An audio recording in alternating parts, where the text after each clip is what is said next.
City fans, save this post. Enzo Maresca will succeed at Manchester City, and this is why. Enzo Maresca's philosophy is not different from Pep Guardiola. That is why Man City, they are very smart. They were able to secure his signature, and this is why.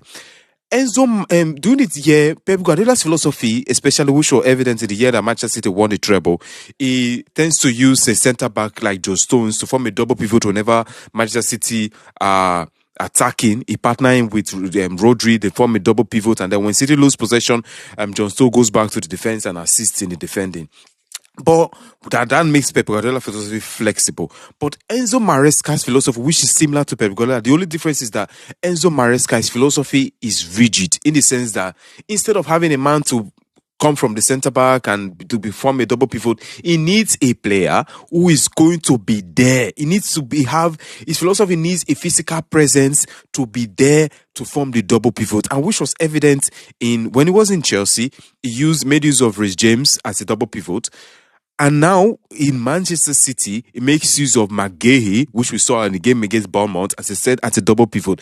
The disadvantage of his philosophy is that it's going to add more defenders to his game, and you need to create chances. The best form of defense is the attack. That is just the rigid part of Enzo Maresca, but it's not quite different from Pep Guardiola.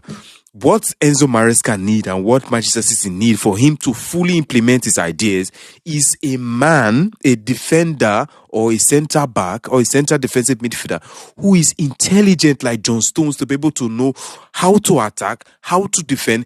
Gahey, we saw this for Gahey, because for Gahey to have scored, he showed the philosophy that Enzo Maresca is trying to implement.